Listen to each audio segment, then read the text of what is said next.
Hola, ¿qué tal? Me presento, soy el doctor Sergio Montalvo, soy médico tratante de VIH y médico en PrEP, en las clínicas especializada Condesa. También soy miembro de la mesa directiva de la Asociación Médica Mexicana de VIH.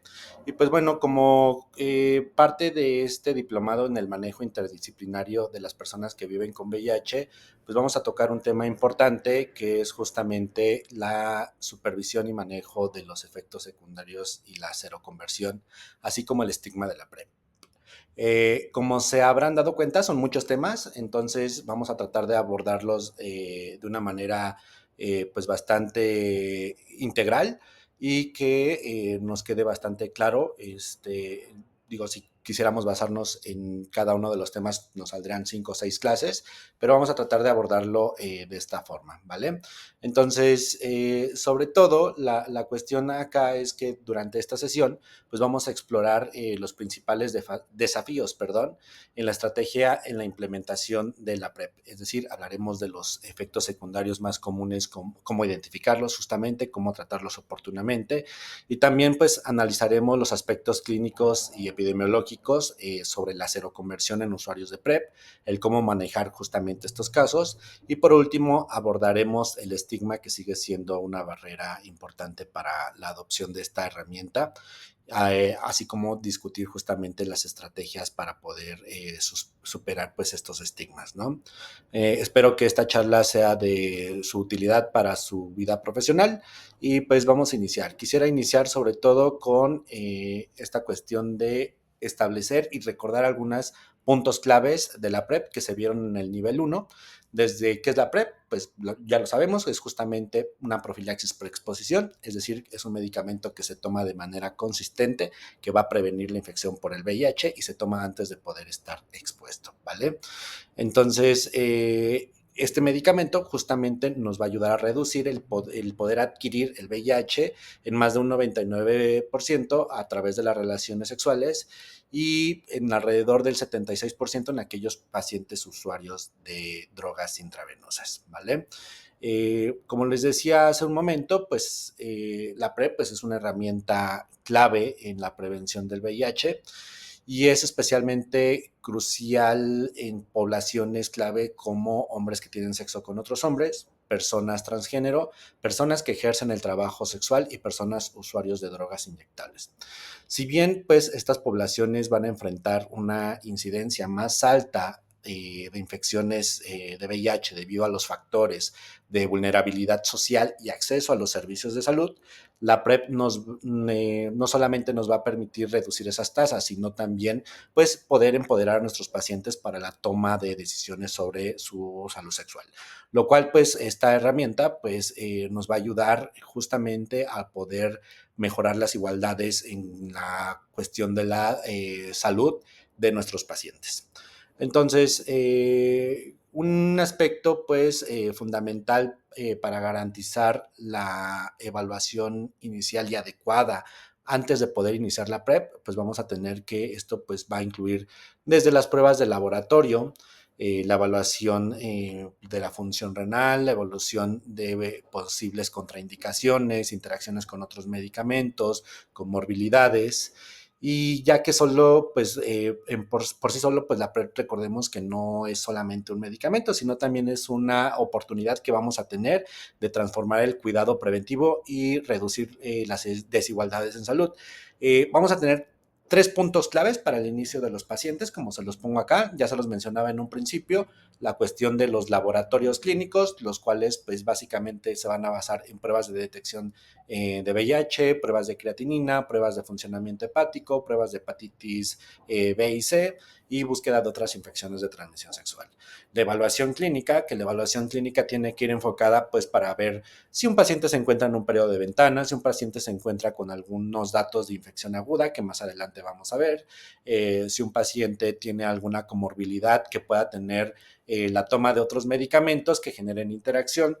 Y algo importante y que se está añadiendo cada vez más en nuestras poblaciones, pues es la participación de la sociedad civil. Es decir, desde un punto comunitario, los grupos de pares o parte de la sociedad civil pues ha implementado inclusive estos planes o estrategias de poder brindar PrEP a los usuarios y llegar a aquellos sitios que tal vez nosotros no estamos llegando, ¿no?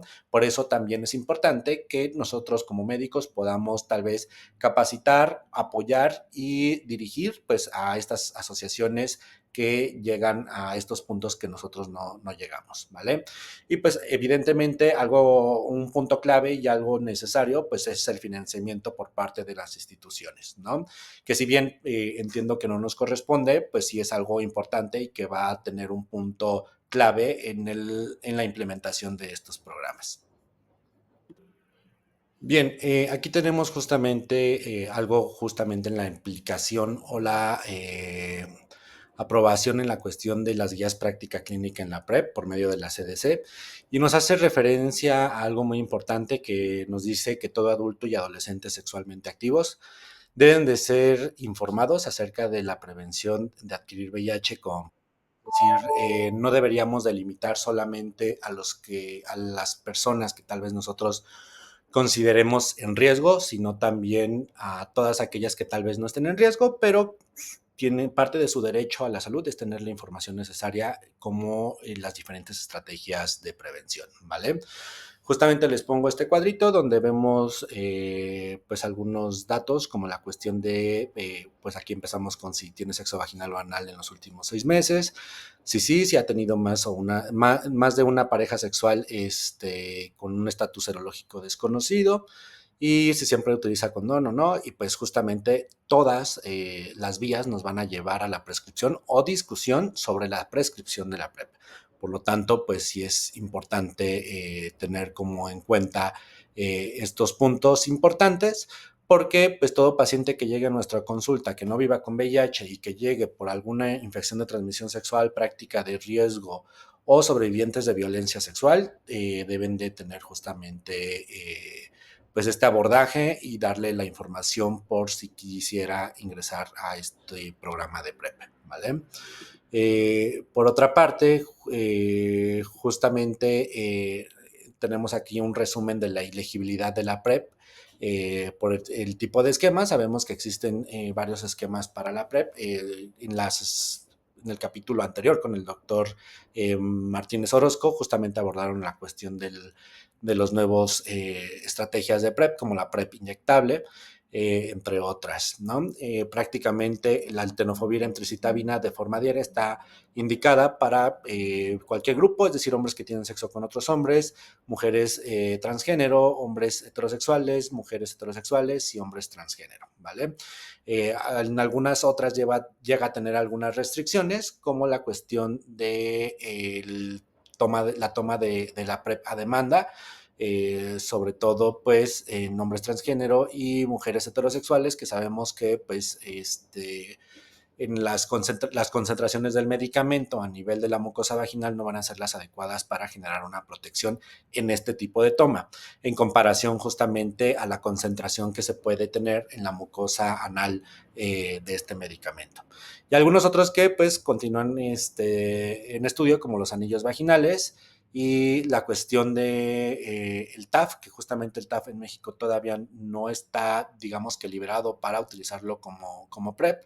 Sin embargo, pues en un futuro tal vez no muy lejano, yo creo que más cercano que lejano, vamos a poderlo implementar como una estrategia de PrEP, teniendo al menos a la mano dos fármacos, los cuales podemos utilizar y tomar la decisión de utilizarlos de acuerdo a las características de cada uno de nuestros pacientes.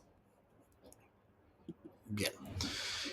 Como especialistas de VIH, sabemos que justamente la PrEP va a ser esta herramienta que nos va a ayudar en la prevención de la transmisión del VIH. Sin embargo, la implementación va a ser exitosa siempre y cuando llevemos una monitorización cuidadosa para garantizar la eficacia de esta estrategia, ¿vale? Y bien, pues en esta diapositiva pues vamos a revisar las recomendaciones del seguimiento para la PrEP oral inyectable. Para la PrEP oral, justamente las pruebas de VIH, ya sea de antígeno, anticuerpo o combinadas, así como carga viral, pueden realizarse cada 3 meses. Sabemos que en el contexto de México, pues las pruebas que llegamos a tener de manera a la mano para el seguimiento de los pacientes en PrEP, pues básicamente se va a basar en pruebas de antígeno y de anticuerpo. No es que tengamos aprobado justamente el poder realizar cargas virales, porque inclusive suele ser un tanto complicado hacer cargas virales para nuestros pacientes que viven con VIH. Entonces, el poder realizar justamente estas pruebas nos va a permitir detectar de forma rápida cualquier seroconversión y justamente poder tomar las medidas adecuadas cuando esto llegue a suceder. Por otra parte, la creatinina sérica se debe de controlar cada 6 meses en personas mayores de 50 años o con una tasa de filtrado glomerular menor a 90 al inicio de la PrEP. En otros puntos, justamente, por ejemplo, en otros grupos etarios, como son personas mucho más jóvenes con una tasa de filtrado glomerular normal, pues el seguimiento puesto puede ser de forma anual y con esto puede ser más que suficiente. Es importante justamente aquí destacar que las personas con una tasa de filtrado glomerular menor a 60 no debe de tomar tenofovir emtricitabina debido a que pues, sabemos que hay una contraindicación aparte del riesgo de toxicidad renal que tocaremos más adelante. En el caso de la PrEP inyectable, pues sabemos que las pruebas se van a realizar con mayor recurrencia, sobre todo durante las primeras 2 aplicaciones vía pues, intramuscular o vías inyectadas, por así decirlo.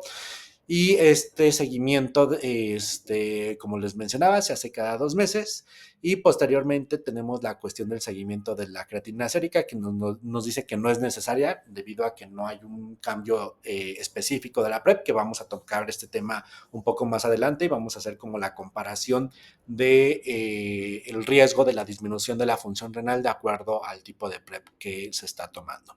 Entonces, tanto como para la PrEP vía oral como para la PrEP inyectable, sabemos que el perfil de lípidos se puede recomendar una vez cada 12 meses, es decir, una vez al año, sobre todo a los que llegan a tomar TAF, por los cambios lipídicos que pueden tener, inclusive el incremento de peso, que igual lo vamos a ver en las siguientes diapositivas, dado a que son efectos secundarios que pudiéramos esperar. Sin embargo, también es importante tener claro y recordar que la PrEP solamente es una estrategia de prevención que nos va a proteger contra el VIH y no contra otras infecciones de transmisión sexual. Por lo tanto, las pruebas de infecciones de transmisión sexual como sífilis, hepatitis B, hepatitis C, tendríamos que realizarlas inclusive hasta cada 3 meses, sobre todo en hombres que tienen sexo con otros hombres, mujeres transgénero, y cada 4 meses en algunos otros grupos, ¿vale? En cuanto a la serología de hepatitis, lo ideal es hacerlo a un inicio y lo ideal sería que nuestros pacientes que ingresan a PrEP poderlos vincular a un área de vacunación para que puedan recibir esta estrategia de prevención que es la vacuna contra la hepatitis B si es que no están inmunizados previamente. En cuanto a la serología de hepatitis C, pues idealmente se controla de forma anual, sobre todo en hombres que tienen sexo con otros hombres, mujeres transgénero y personas que utilizan drogas de forma intravenosa.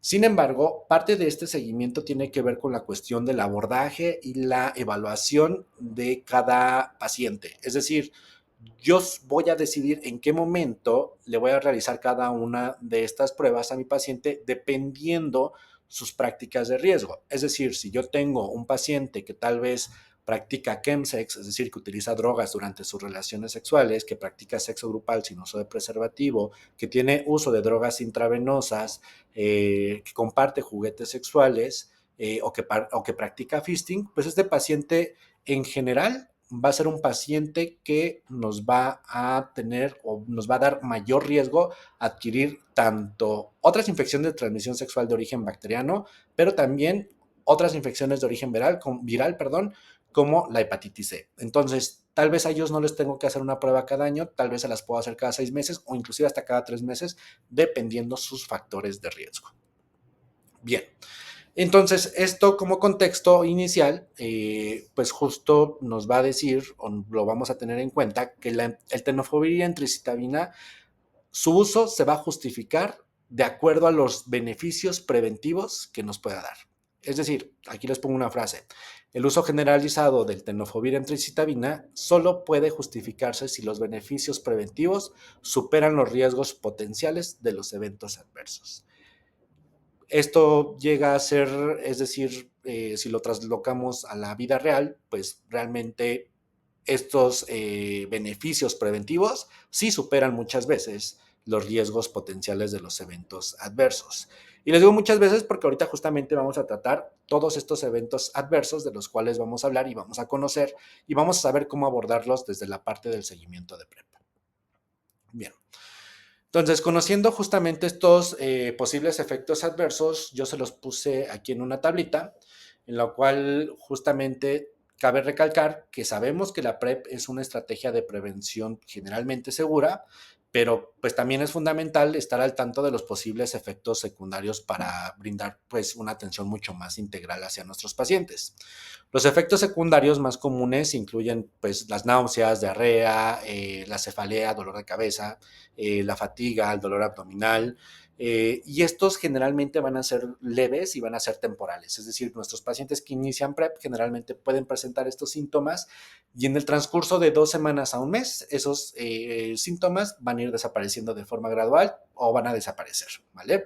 Sin embargo, pues también van a existir efectos secundarios menos comunes, pero más graves, es decir, como los problemas renales, como los problemas justamente óseos y especialmente pues también problemas que no pueden estar asimilados o agregados en estos grupos, que pueden estar tal vez en dos grupos. Ahorita vamos a hablar justamente, sobre todo por la cuestión renal, que se va a agrupar o dentro de esta cuestión renal vienen otros factores y otros efectos adversos que tenemos que tratar.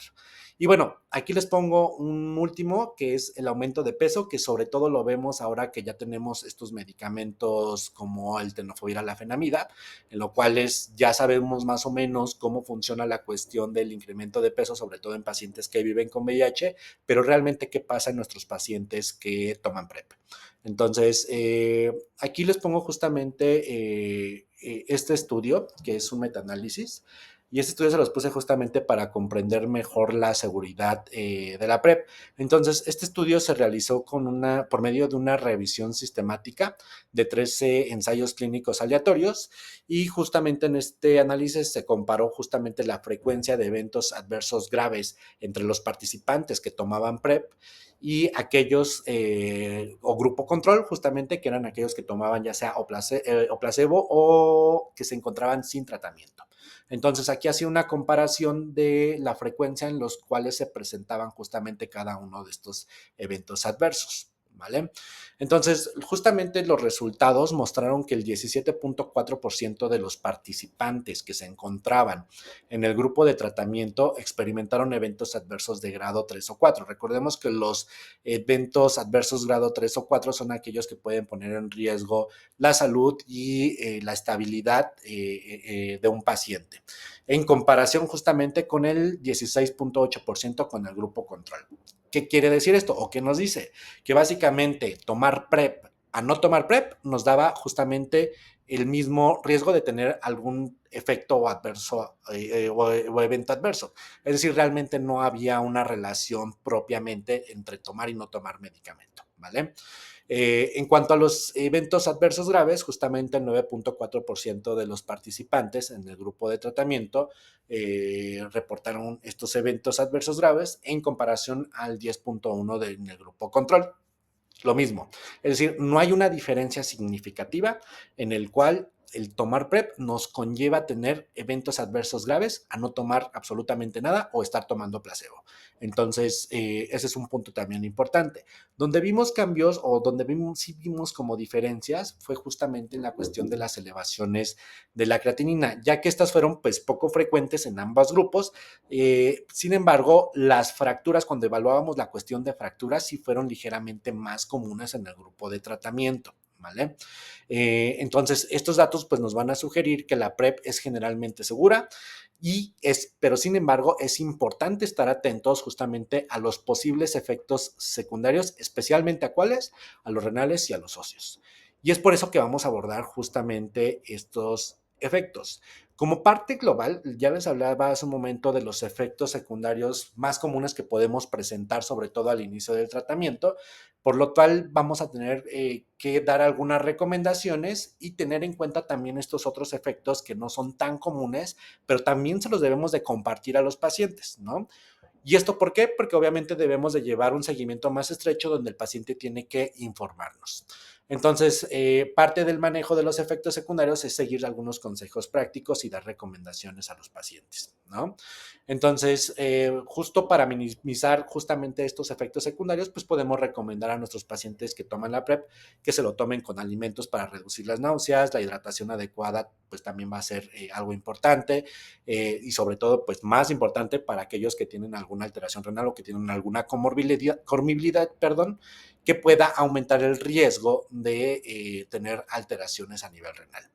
Entonces, lo que les comentaba en un principio, pues va a ser totalmente fundamental que los pacientes se comuniquen con nosotros ante cualquier preocupación o efecto secundario que lleguen a presentar sobre el inicio de la PrEP o durante el tiempo que estén tomando PrEP.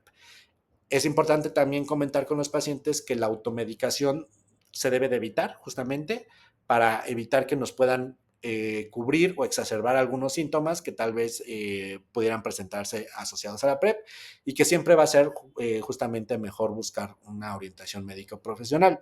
La cuestión acá, pues digo, ya sea que nuestros pacientes acudan de manera constante a la consulta o que exista alguna línea de apoyo o algún mecanismo en el cual los pacientes puedan solicitar una consulta médica por estas situaciones. Bien, les decía hace un momento que íbamos a tener como un pequeño resumen justamente de los diferentes estudios o qué es lo que sabemos de las diferentes estrategias de PrEP y los efectos secundarios que se pueden presentar. Entonces, justo en esta tabla, pues nos va a resumir estos resultados de varios estudios que evaluaron los diferentes regímenes de PrEP y podemos justo observar que tenofovir emtricitabina cuando se toma de forma diaria se asocia con una disminución de la tasa de filtrado glomerular y una disminución de la densidad mineral ósea. Pero también un menor aumento de peso en comparación con la de placebo. Es decir, pareciera que eso nos da como alguna protección para el incremento de peso al tomar tenofovir disoproxil fumarato con emtricitabina en comparación a otras terapias que ahorita lo vamos a ver, ¿vale?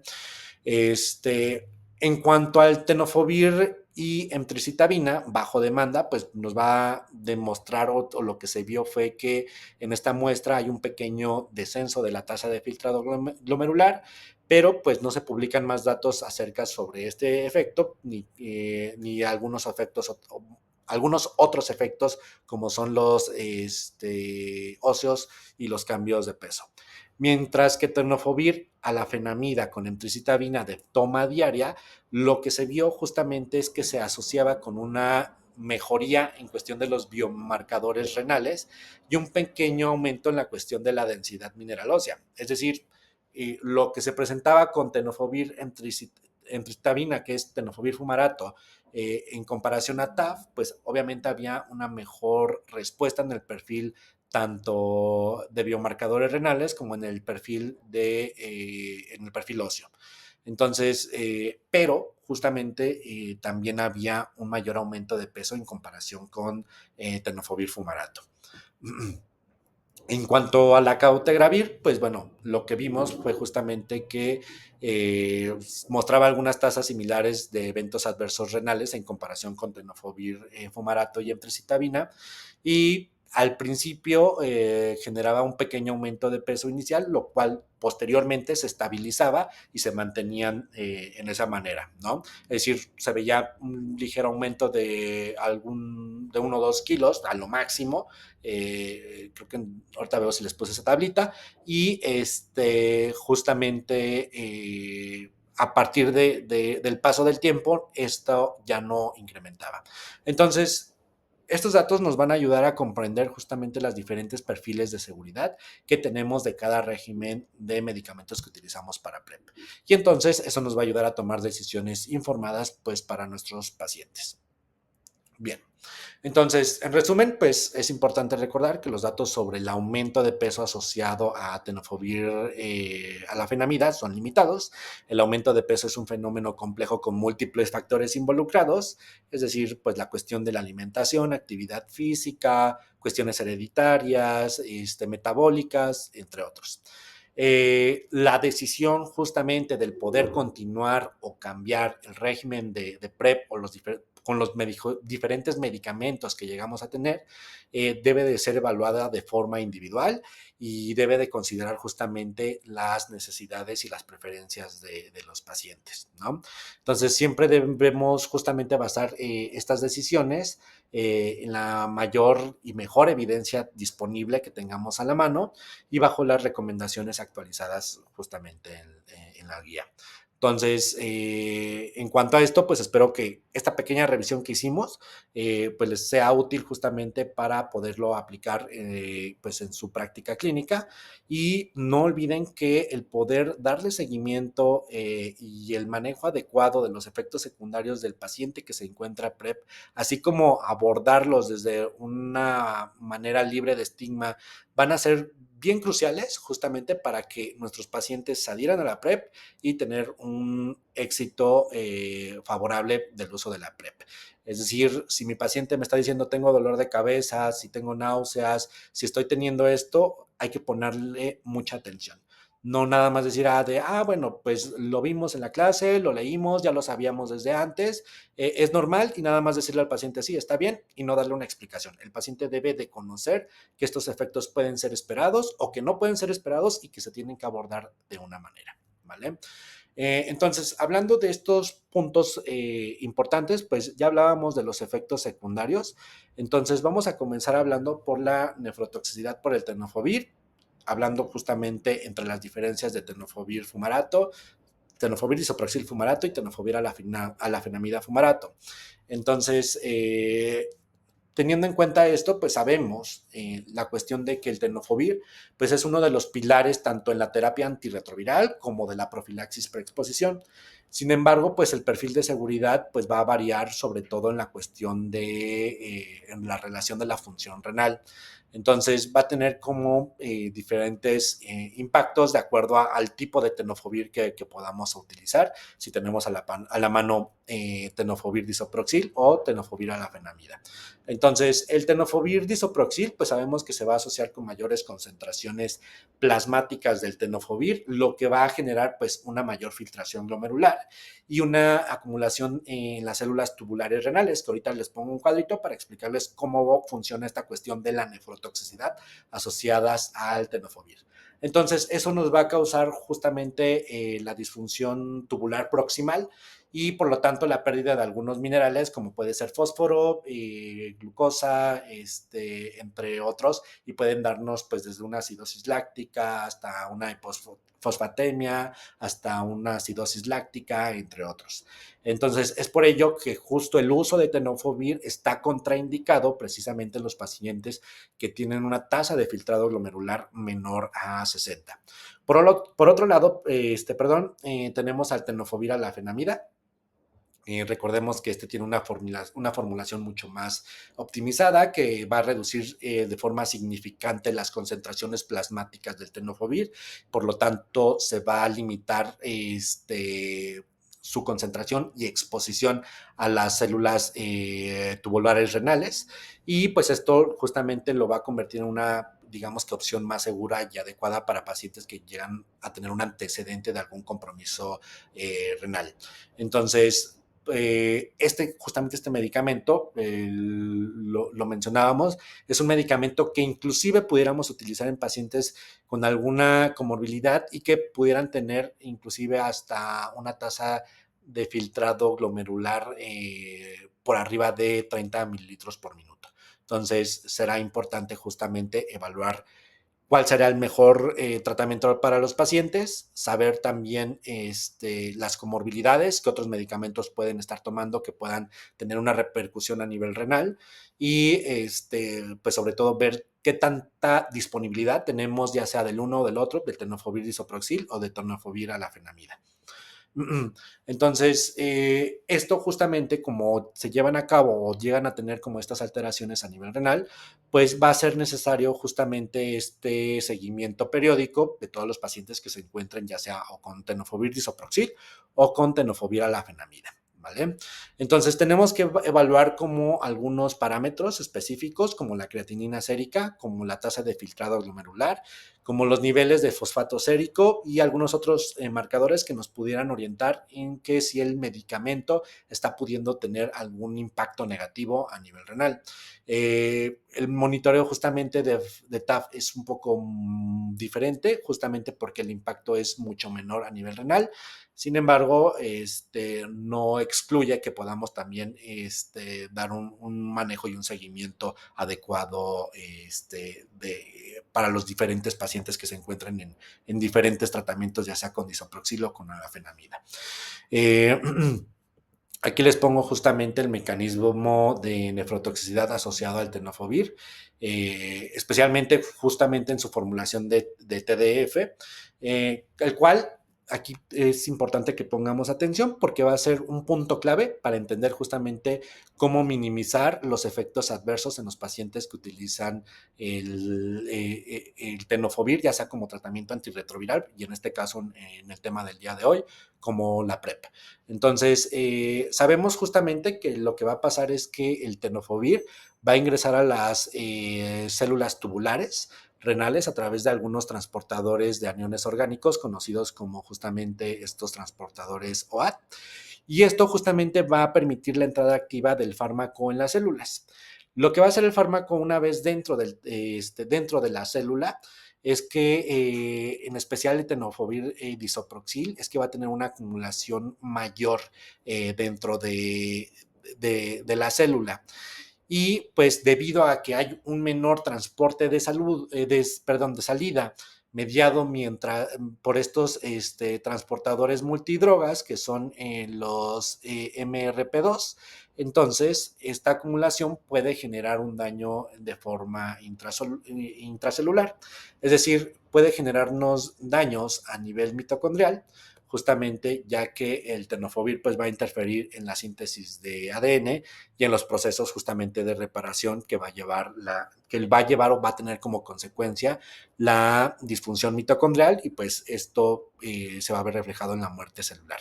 Entonces, este daño se va a manifestar clínicamente como una disfunción tubular proximal. Recordemos que en el túbulo proximal es donde se va a llevar la reabsorción de varios aminoácidos, minerales, entre otros, ¿vale? Entonces, al existir justamente este daño, lo vamos a ver como una pérdida justamente del fosfato, por lo tanto tener hiposfosfatemia, pérdida de glucosa, por lo tanto tener glucosuria en la orina, bicarbonato, pérdida de bicarbonato, lo cual podemos tener también o verlo reflejado en casos mucho más graves como una acidosis metabólica y en casos pues severos justamente el conjunto de todo esto que es conocido como el síndrome de Fanconi. Entonces, en comparación justamente al tenofovir a la fenamida, que por acá les ponía una imagen, o sea, el tenofovir a la fenamida va a tener un perfil mucho más seguro justamente porque tiene necesita de menores concentraciones plasmáticas para poder ser metabolizado, es decir, los niveles de acumulación de forma intracelular va a ser mucho menor considerado al disoproxil fumarato y por lo tanto, pues disminuye considerablemente el riesgo del daño renal. Entonces, al entender este mecanismo del cómo el tenofovir puede dañar pues las células tubulares, vamos a entender del cómo tenemos que abordar al paciente, qué estudios tenemos que pedir y qué síntomas podemos esperar con los pacientes y para poderlo monitorear.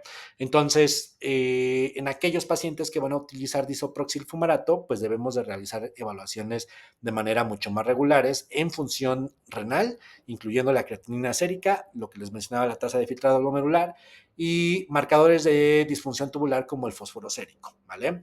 Entonces, si yo tengo un paciente que tal vez llegó e inició tratamiento con una tasa de filtrado glomerular alrededor de 100, y en su seguimiento semestral me trae una tasa de filtrado glomerular que bajó a 80, 70 o algún otro, pues tengo que valorar realmente qué es lo que está sucediendo.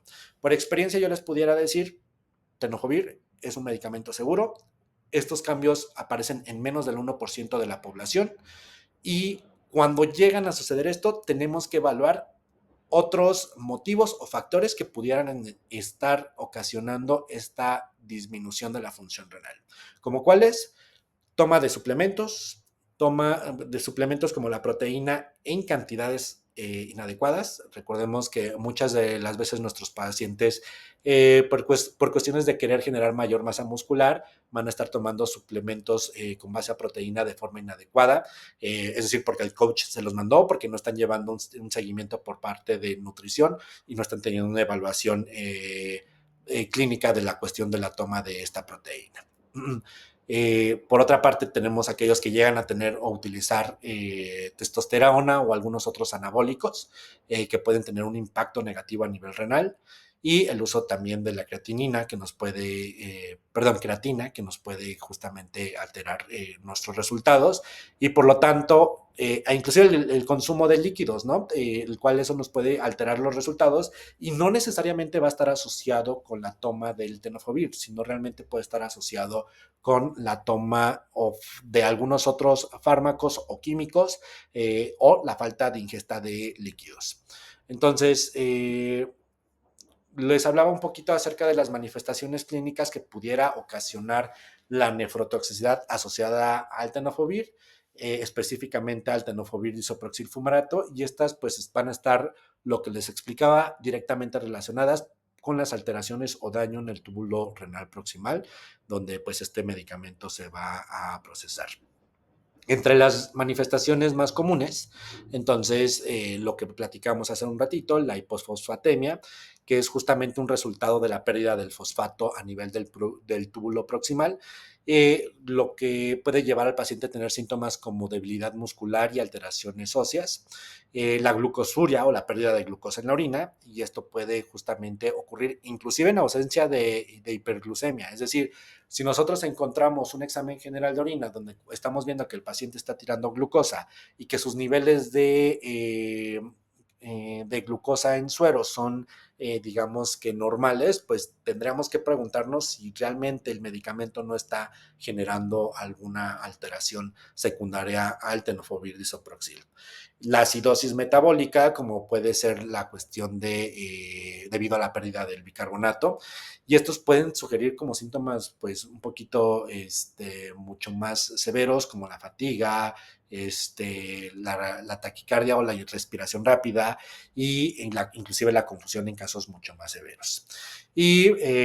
O la cuestión de todas estas de forma en conjunta, que lo pudiéramos evaluar inclusive como un síndrome de Fanconi, que era lo que les mencionaba, que bueno, recordemos que el síndrome de Fanconi pues es una disfunción generalizada del túbulo proximal, y pues se va a caracterizar justamente por la pérdida de múltiples solutos, como son los que les mencioné: fosfato, bicarbonato, glucosa y algunos otros aminoácidos, y pues hay que tenerlo en cuenta, ¿no? Es importante tener en cuenta la cuestión de que todos estos síntomas no van a aparecer de la noche a la mañana, pueden aparecer de forma gradual, y que muchas de las veces nuestros pacientes pueden presentarse de forma asintomático en las etapas iniciales.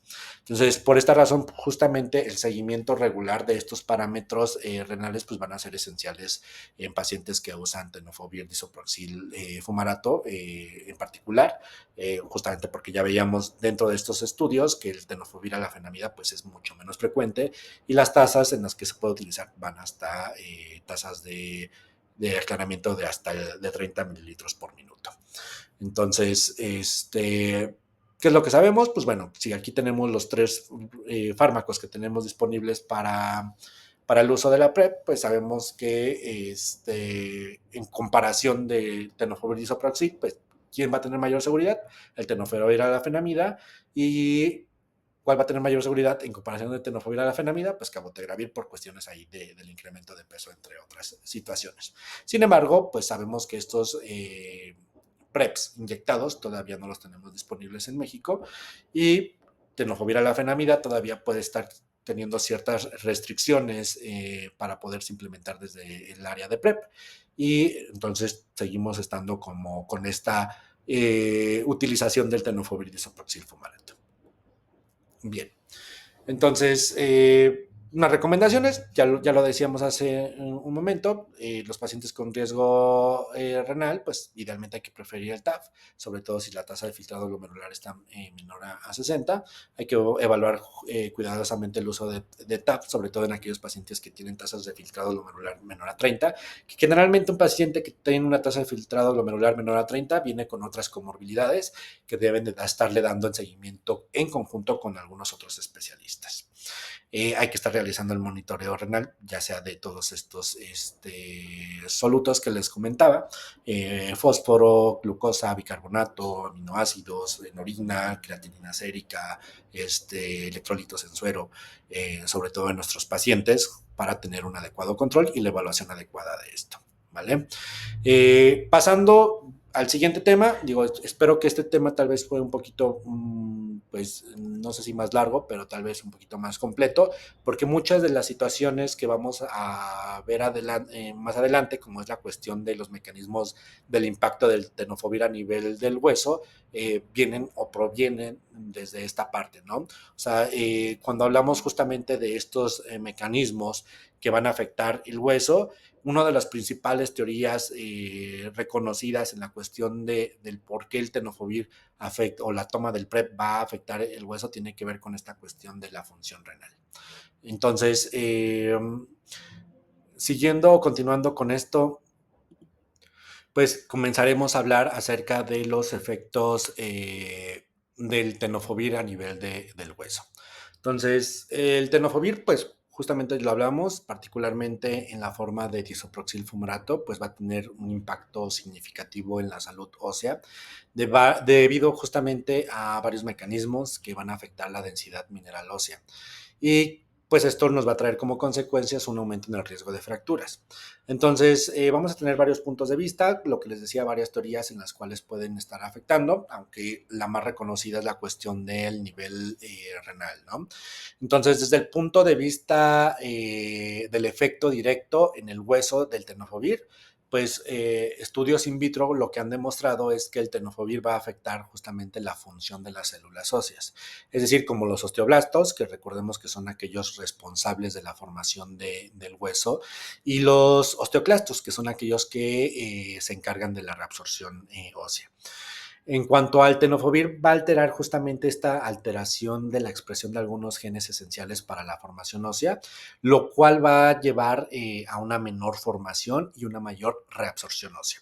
Entonces, esto ¿qué nos dice o cómo se traduce? Pues que clínicamente una pérdida significativa de la densidad mineral ósea, sobre todo se va a dar en los primeros meses de tratamiento.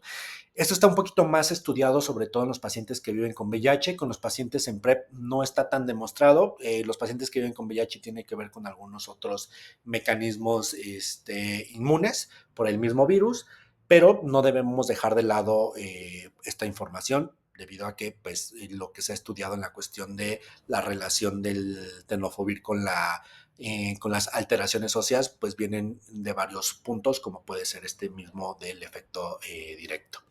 Entonces, en cuanto a los efectos indirectos, hablábamos hace un momento la cuestión de que el tenofovir disoproxil pues, puede causar una disfunción tubular renal, lo cual va a llevar a la pérdida de minerales como el fosfato, el calcio y estos minerales en específico, los que les mencioné, fosfato y calcio, son fundamentales, sobre todo para la mineralización ósea. Entonces, además, justamente que el tenofovir va a interferir con el metabolismo de la vitamina D, que ahorita vamos a hablar justamente de esto, ya que la vitamina D es un nutriente clave en la absorción del calcio y la salud ósea pues de nuestro hueso. Y esto pues justamente va a dar como resultado o va a resultar como un estado de deficiencia funcional de la vitamina D. ¿Qué significa esto? Pues que vamos a poder tener niveles óptimos séricos de vitamina D, sin embargo, tener alteraciones en la cuestión del metabolismo de esta vitamina, que justo es de lo que vamos a hablar ahorita. Cuando tenemos esta alteración del metabolismo de la vitamina D, entonces se va a desempeñar pues justamente un papel crítico en la salud ósea. Esto ya que la vitamina D, recordemos que es esencial para la regulación del calcio y del fósforo dentro del organismo. Entonces, también recordemos que la vitamina D nos va a ayudar a la mineralización y a la prevención justamente de enfermedades como la osteopenia o la osteoporosis. Y el uso de tenofovir, especialmente, volvemos a lo mismo, disoproxil fumarato, puede alterar significativamente el proceso metabólico, lo cual va a contribuir justamente a la pérdida de la densidad mineral ósea. ¿Cuál es el mecanismo principal? Pues el mecanismo principal por el cual el tenofovir disoproxil puede afectar el metabolismo de la vitamina D está relacionado, igual, volvemos a lo mismo, con el impacto en la función tubular renal, ¿vale? Es decir, el disoproxil fumarato puede causar justamente esta disfunción del túbulo proximal, lo cual conduce a la pérdida de fosfatos y un componente que es un componente clave justamente estos fosfatos para la activación de la vitamina D. Este daño tubular puede resultar en niveles reducidos justamente de 1-alfa 25 de hidroxivitamina D y justamente 1-alfa 25 de hidroxivitamina D es la forma activa de la vitamina D. Entonces, si los niveles séricos de este 1-alfa 25 hidroxivitamina D pueden aparecer normales, pero pues se pueden estar afectando el metabolismo de estos. Por lo tanto, esto si se está tirando a través del riñón, se va digamos que va a haber como una deficiencia funcional de la vitamina D. Entonces, a esto se va a sumar justamente un hiperparatiroidismo secundario, que es justamente una consecuencia común de estas alteraciones. Es decir, el cuerpo va a detectar niveles bajos de calcio debido a la deficiencia de vitamina D. Entonces, va a estimular la secreción de paratormona. Entonces, justamente esta paratormona lo que va a hacer es movilizar el calcio de los huesos hacia el torrente sanguíneo y este proceso prolongado, pues evidentemente va a debilitar justamente los huesos porque estamos, digamos que robando el calcio de los huesos para llevarlo a torrente sanguíneo porque digamos que de forma indirecta, nuestro cerebro está pensando que los niveles de calcio que se están perdiendo a través del riñón son bajos y hay esta alteración. Entonces, aquí como parte importante parte importante de esto es tener en cuenta justamente que la deficiencia de la vitamina D también puede exacerbar algunos otros problemas relacionados con el metabolismo óseo. Por ejemplo, puede dificultar la reparación ósea justamente después de las fracturas, puede reducir la densidad mineral ósea, puede contribuir al dolor óseo difuso y en ocasiones o en algunas ocasiones lo que muestran los reportes es que los pacientes llegan justamente con estos síntomas de que tuvieron una fractura y que no hubo mejoría, de que presentaban dolor óseo de manera intermitente y lo que se vio es que estos pacientes utilizaban tenofovir disoproxil fumarato. Entonces, es algo también que debemos de tener en cuenta. Y aparte de otras situaciones que inclusive como parte de la vida diaria deberíamos de tener en cuenta.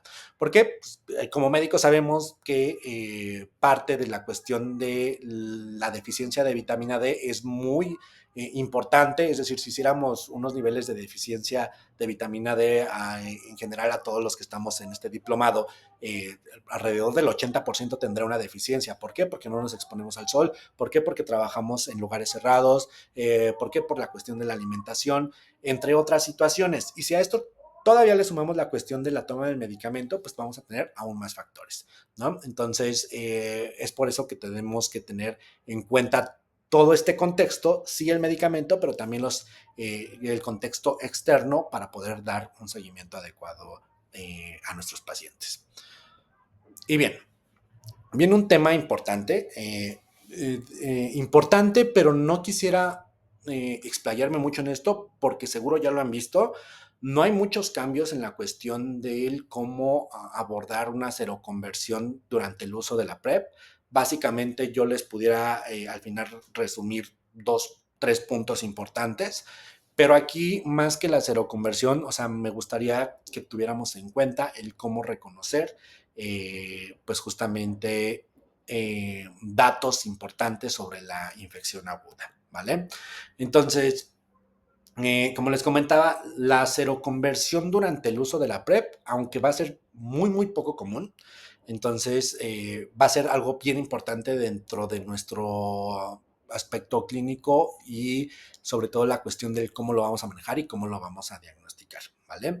Entonces, generalmente este evento, esta seroconversión durante la PrEP, se va a dar en dos contextos. Es decir, el primero, cuando el paciente no tiene adherencia a la toma de la PrEP, que creo que es el más raro, sin embargo no es el imposible, o cuando la PrEP se inicia en un periodo de infección aguda de VIH, que es aún más difícil, ¿no?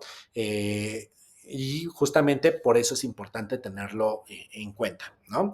Entonces, ¿qué es lo que llega a pasar muchas veces cuando nuestro paciente viene con nosotros a iniciar PrEP?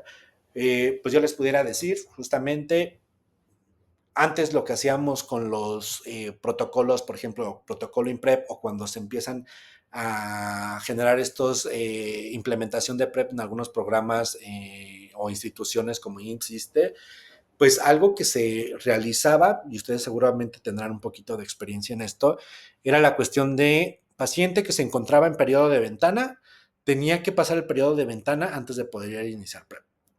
¿Cuál fue nuestro aprendizaje?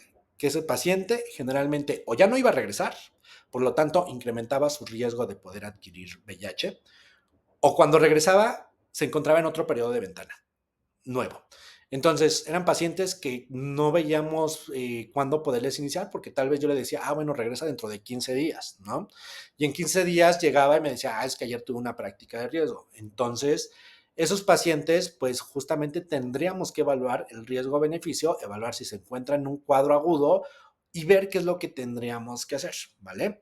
Entonces, algo que debemos de tener como muy puntual con los pacientes es que cuando ingresan a un programa de PrEP va a ser totalmente fundamental estar realizando las pruebas de VIH de forma inicial al mes, que es la prueba más importante, porque ahí vamos a cachar a los pacientes que venían en un periodo de ventana y que tal vez no tenían ningún síntoma de infección aguda.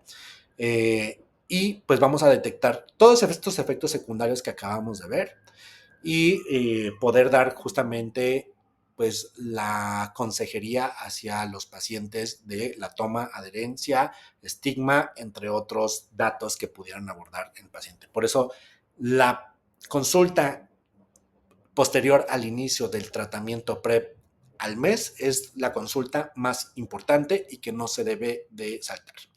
Entonces, justamente les decía, cuando hablamos de seroconversión, pues sabemos que puede detectarse mediante pues, un aumento súbito de la carga viral o mediante la aparición de anticuerpos contra el VIH.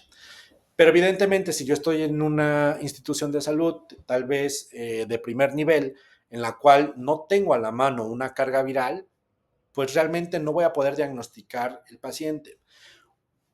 Si lo vieron en el nivel 1, una de las contraindicaciones importantes para no iniciar tratamiento PrEP a un paciente es que haya tenido fiebre en el último mes. Entonces, sigue siendo justamente eso. Si el paciente menciona que ha tenido fiebre en el último mes, contraindicación de PrEP y habría que valorar justamente prácticas de riesgo. Entonces, cuando tengamos justamente un caso confirmado de seroconversión, pues debemos de suspender inmediatamente la PrEP e iniciar inmediatamente el tratamiento antirretroviral combinado. Y justamente para controlar la infección y minimizar justamente el daño que pueda generar a nivel inmunológico, ¿vale? Entonces, como les comentaba, pues nada más aquí punto clave, pues hay que educar a los pacientes con respecto a su seguimiento, sobre todo el seguimiento trimestral y el seguimiento mensual, que es el más importante, ¿vale? Bien.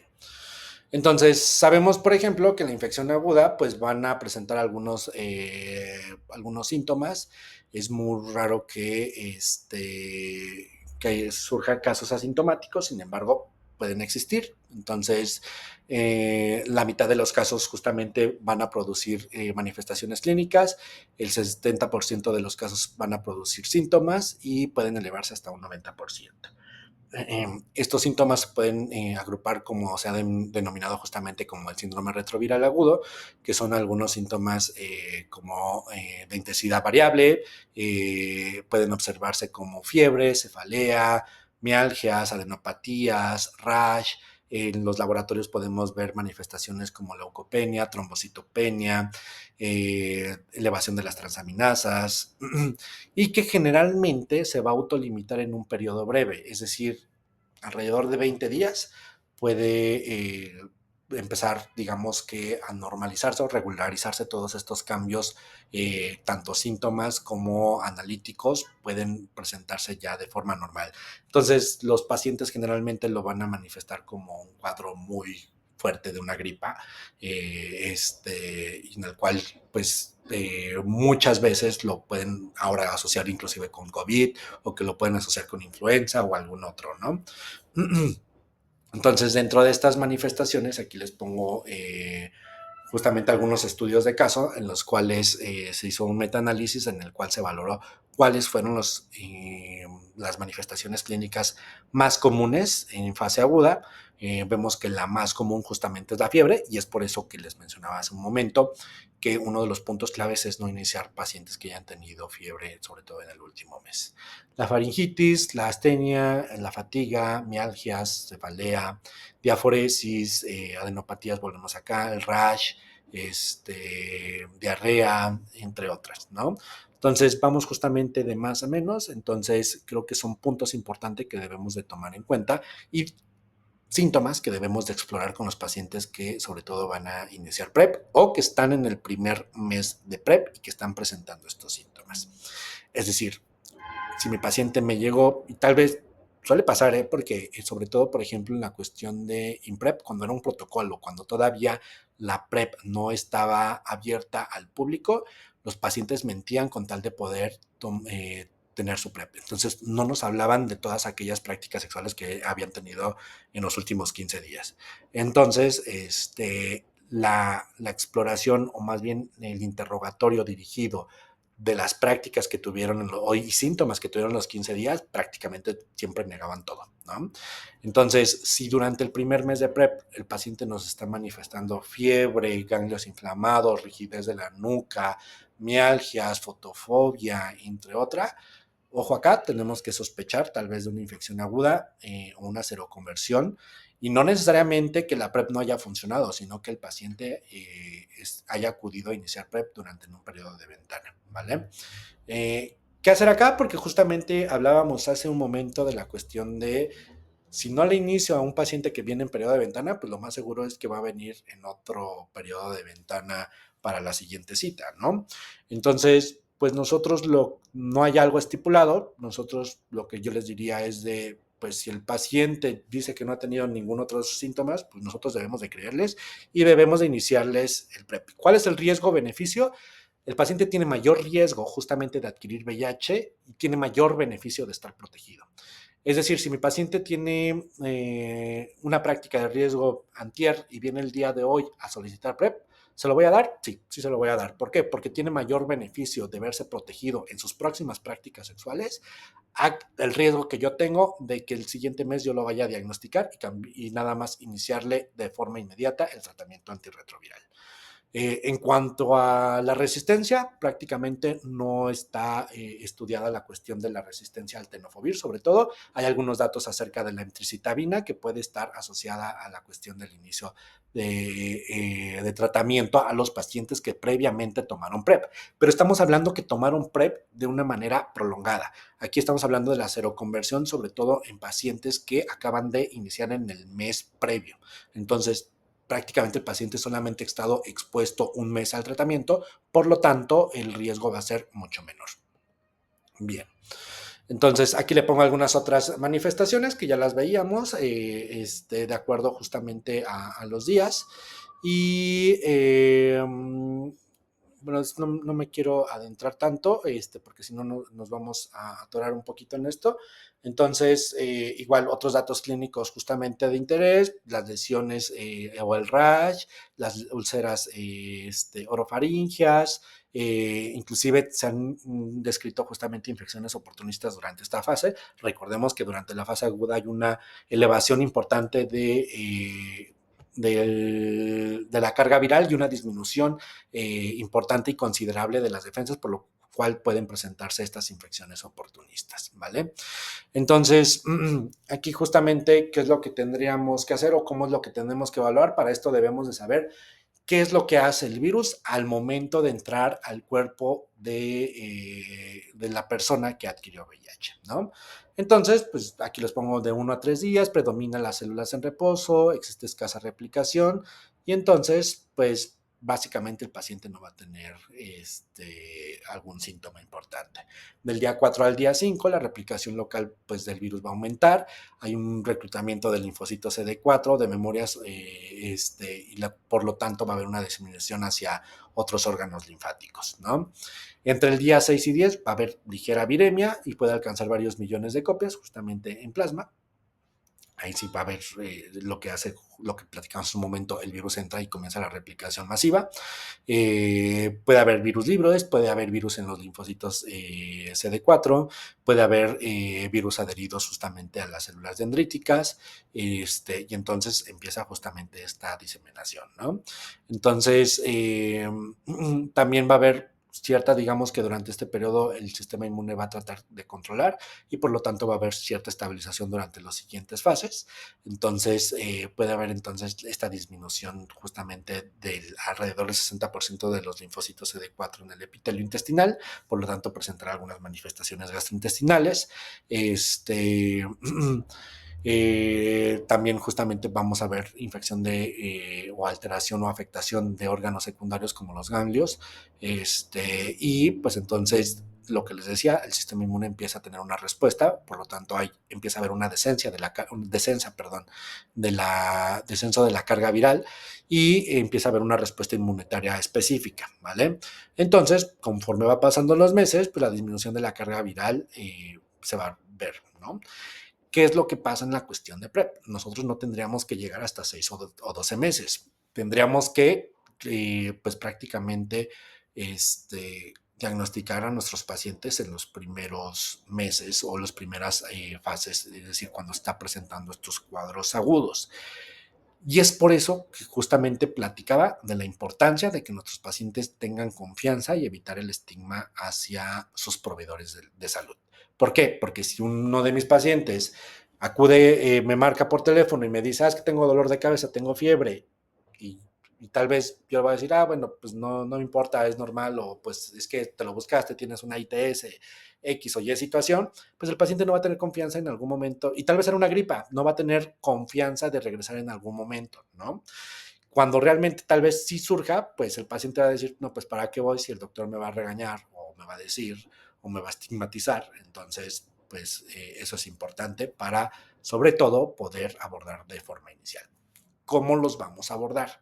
Para eso debe de quedar muy claro cómo van apareciendo justamente estos marcadores virales y estos marcadores inmunológicos para saber qué estudios poder solicitar dentro de una fase aguda o una seroconversión, ¿vale? Es decir, aquí le pongo justamente los estadios de Fibic. Los estadios de Fibic justamente nos hablan de esta replicación viral y de los mecanismos de acción de nuestro sistema inmune. Es decir, dentro de los primeros 10 días, la única forma que vamos a tener para poder diagnosticar un paciente en fase aguda va a ser una carga viral. Posterior, alrededor de los 15 días, recordemos que el antígeno P24 aparece entre el día 13 al día 15, y entonces a partir aquí nos pone un promedio de 15 días justamente, va a aparecer el antígeno P24 y posteriormente pues ya tendremos algunos otros estudios como el Western blot, la P31, la cual puede seguir saliendo negativa, en algún momento esta P31 va a salir positiva, lo cual nos puede hablar ya no tanto de una infección aguda, sino de una infección reciente, y entonces poder saber más o menos en qué momento adquirió el virus nuestro paciente, ¿no? Entonces, Les hablaba justamente del Western blot, entonces vamos a tener algunos criterios de positividad para el Western blot, pues justamente la OMS nos dice que debe de haber dos glicoproteínas de la envuelta, es decir, el GP160, el GP120 o el GP41 positivos, pues justamente para referir que este Western blot es positivo, ¿vale? Entonces, aquí vienen algunas otras, justamente como la Cruz Roja Americana, una proteína de cada gen estructural, ya sea de envoltura, el POP o el GAC. Entonces, así es como podemos evaluar, aunque pues generalmente en la actualidad ya no utilizamos tanto el Western blot, sino nos basamos como en pruebas de P24, pruebas de PCR, es decir, la carga viral para el diagnóstico temprano de los pacientes. ¿Por qué? Porque justamente estas proteínas del virus pues van a poder tardar, justamente este blog va a tardar en darnos positiva, por lo tanto nos puede atrasar más el diagnóstico. Bien. Entonces, ¿qué es lo que se recomienda? Pues lo decíamos en un principio, se recomiendan iniciar tratamiento en todos los pacientes que se encuentran con infección aguda. Entonces, ¿eso qué nos va a ayudar? Pues justamente a disminuir la duración y la gravedad de los síntomas que puedan presentar los pacientes durante la fase aguda. Nos va a ayudar a suprimir rápidamente la replicación viral, nos va a reducir la diversidad viral, es decir, el reservorio viral, el ADN proviral, así como el número de reservorios, es decir, de células infectadas. Nos va a ayudar a preservar y restaurar el sistema inmunitario, frente al VIH. Entonces, vamos a evitar que justamente nuestro sistema inmune o nuestro conteo de CD4 disminuya y va a ayudar a reducir justamente la activación inmunológica y por lo tanto también, y que es uno de los puntos importantes y claves del uso de la PrEP, va a reducir el riesgo de transmisión de VIH. Bien. En cuanto al inicio del tratamiento, pues sabemos que el tratamiento una vez iniciado, pues se toma de forma indefinida.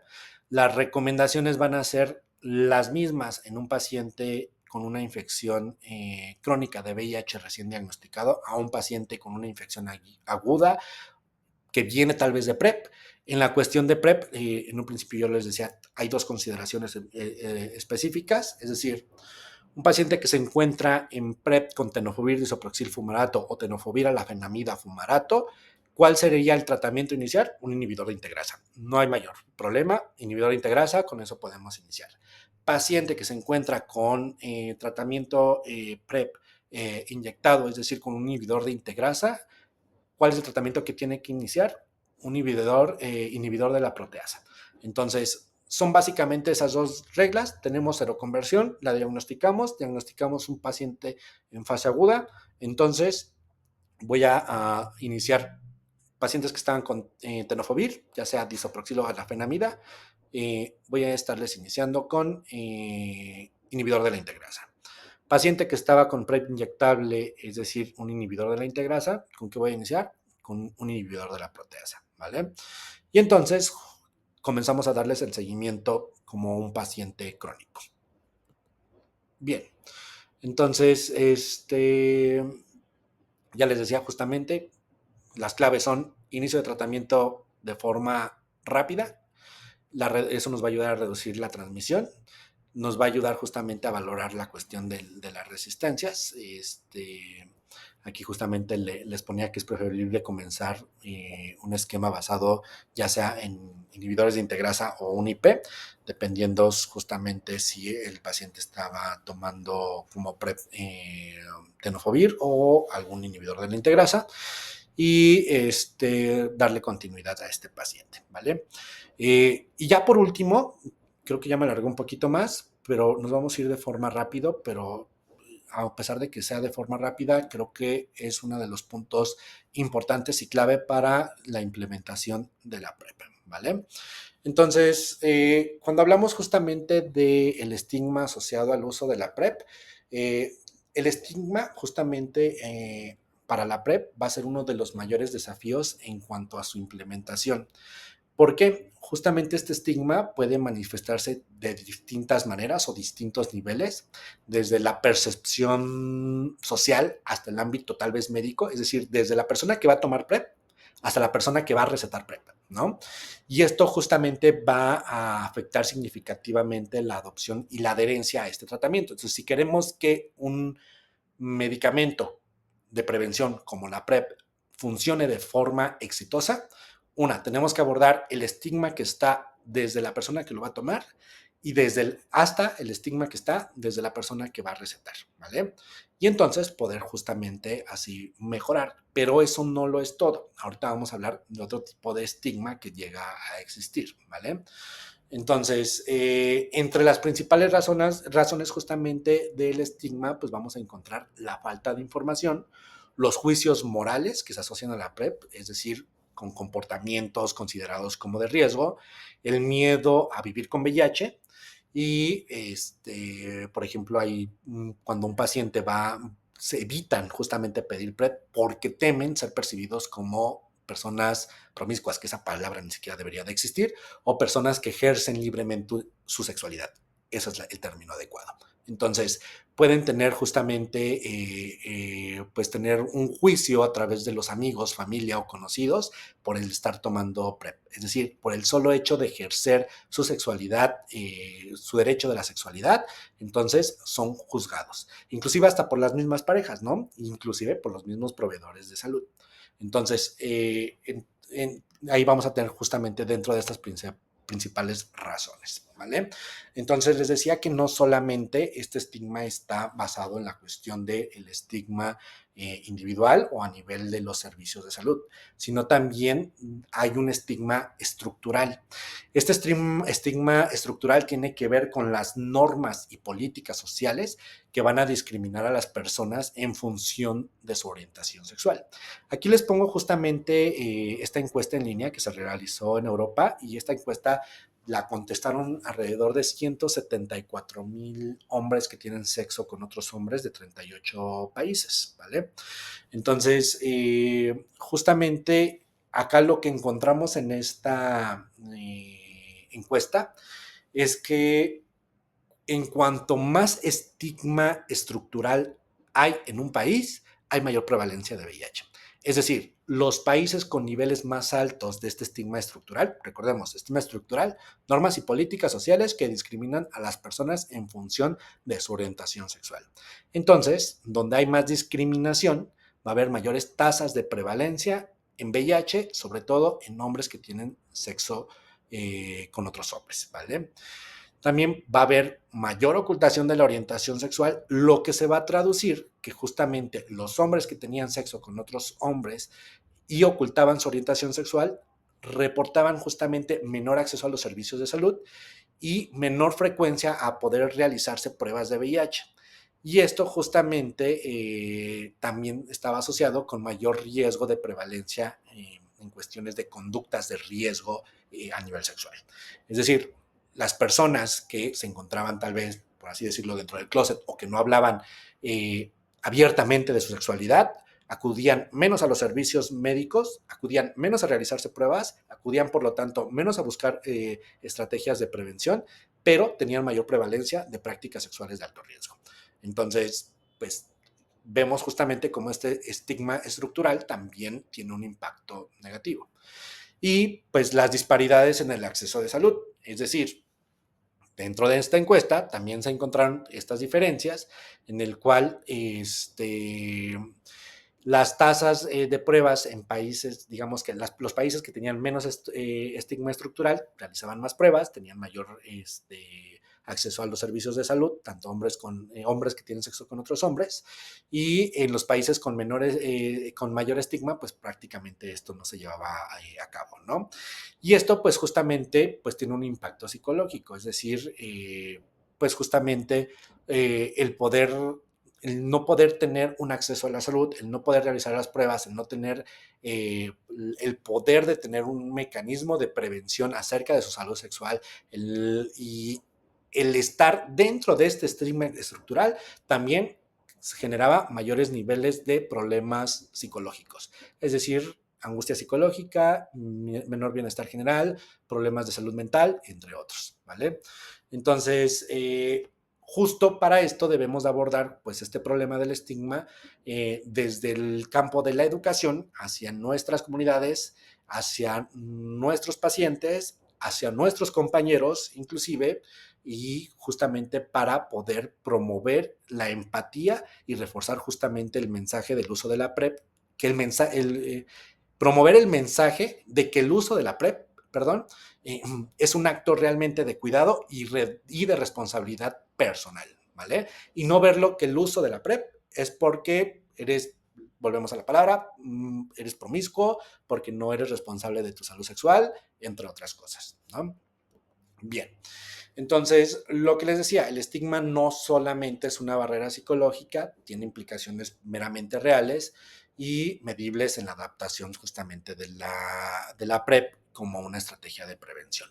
Bien, entonces, ¿qué es lo que se sabe? Pues justamente sabemos que el miedo a ser juzgado pues nos va a llevar a que las personas retrasen su acceso a la PrEP e incluso eviten buscarla por completo justamente en poblaciones sobre todo que enfrentan discriminación, como las mujeres transgénero o las personas partes de la comunidad, ¿no? Entonces, lo que pasa acá, pues es justamente pues el solo hecho de ser una mujer trans, pues no significa que va a vivir con VIH o no significa que ejerza el trabajo sexual. Sin embargo, pues si una persona, una mujer trans, acude a algún servicio de salud, lo primero que puede de forma estigmatizante pensar una persona, pues viene por alguna infección de transmisión sexual, viene porque vive con VIH, viene porque quiere ejercer el trabajo sexual, entre otras cosas. Entonces, todo eso se debe de ir quitando, ¿vale? Entonces, además de esto, pues el estigma también va a afectar la adherencia y muchos usuarios de PrEP pues van a reportar pues no tomar el medicamento, sobre todo, por ejemplo, cuando son horarios de la toma del medicamento y que se encuentran tal vez con amigos, familiares y que van a evitar tomar el medicamento con tal de no ser interrogados, juzgados o alguna otra comentario que puedan generarles pues este estigma, ¿no? Bien, entonces lo que sabemos justamente, pues es que ya sabemos, la PrEP es una estrategia efectiva para la prevención, pero también implica efectos psicológicos y sexuales. Se plantea que justamente la PrEP puede reducir justamente la ansiedad relacionada por la preocupación por el poder contraer el VIH y permitir mayor libertad. Sin embargo, o sea, porque lo pensaríamos bueno, pues estoy tomando PrEP, me hace sentir más seguro de que no voy a adquirir VIH, voy a vivir más responsablemente en mi salud sexual, y, y estoy a todo dar, ¿no? La cuestión de que la cuestión del autoestigma es ahí donde empieza a generar un impacto sobre todo negativo, es decir, en los primeros dos puntos vemos tal vez a una persona con un autoestigma, con una autoestima bastante bueno, mientras que también existen aquellas poblaciones que pueden sugerir preocupaciones psicológicas como el estigma asociado a la PrEP y a los efectos de la autoestima. Es decir, lo mismo que platicamos en su momento. Si tomo PrEP, ¿qué va a decir mi pareja? Va a decir que pues estoy teniendo prácticas sexuales con otras parejas sexuales. Si tomo PrEP y me descubre mi mamá, mi papá, va a decir que es que no me estoy cuidando. Entonces, pues se viene como esta bola de nieve en la cual vienen como muchos connotaciones sociales y lo cual hace que un paciente no se adhiera y no acuda a su seguimiento de PrEP, ¿vale? Entonces, esto nos genera justamente a esto que se le llama estigma anticipado. Entonces, el estigma anticipado justamente se refiere a la expectativa de discriminación o juicio negativo relacionado con la posibilidad de tener VIH, lo cual pues justamente va a influir en la frecuencia y la disposición de realizarse pruebas de forma regular. Entonces, justo este estigma anticipado va a afectar justamente los comportamientos para realizar una prueba de VIH, sobre todo en hombres que tienen sexo con otros hombres y mujeres transgénero. Entonces, acuden menos a los servicios de salud por el mismo autoestigma que se tienen o este estigma anticipado. Es decir, ¿qué pasa si me diagnostican con VIH? Y me van a a decir varias situaciones, varios adjetivos que no quisiera mencionar. Y entonces, ¿qué pasa si solicito PrEP? También voy a ser cuestionado por tomar PrEP. Entonces, si se dan cuenta, por una o por otra razón, el estigma existe, ya sea por no acudir a recibir atención y por acudir a recibir atención. Por eso es algo que tenemos que evitar. Y bueno, para no extenderme un poquito más, pues sabemos que hay algunas barreras que tenemos que romper.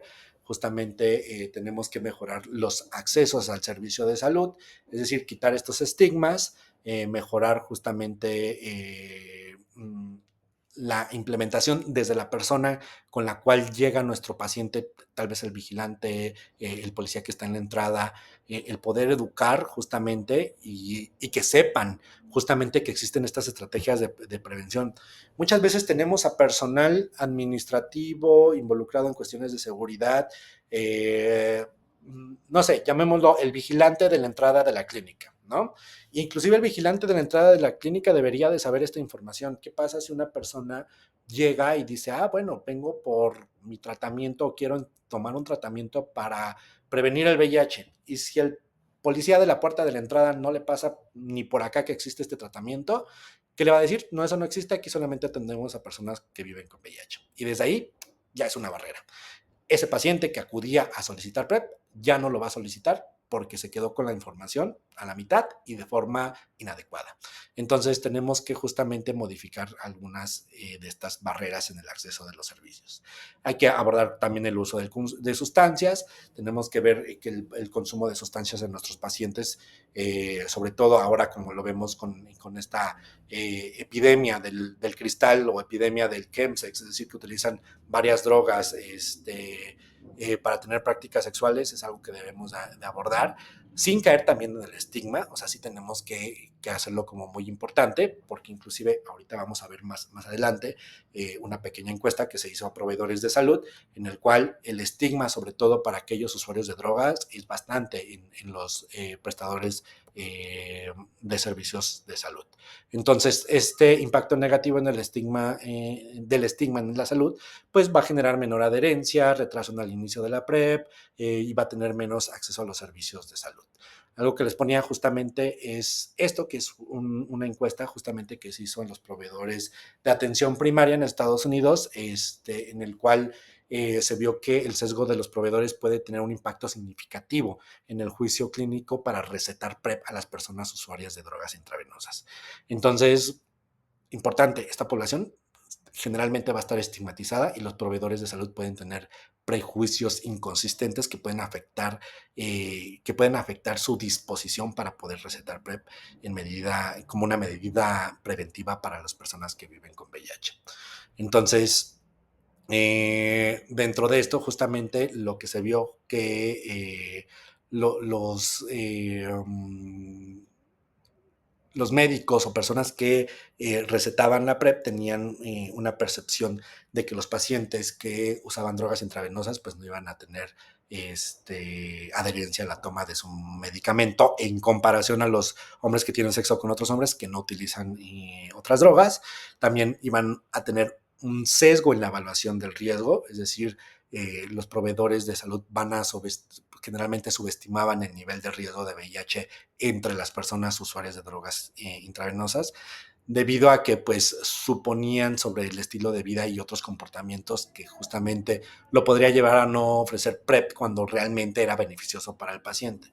Entonces, abordar justamente estos sesgos desde los proveedores de salud nos va a ayudar justamente a garantizar un acceso equitativo e igualitario en cuanto a las estrategias de prevención del VIH que está incluida en esta parte de la PrEP y poder entonces capacitar, educar y mejorar el desarrollo de estos profesionales de salud para la implementación de estos programas tanto de VIH como de PrEP.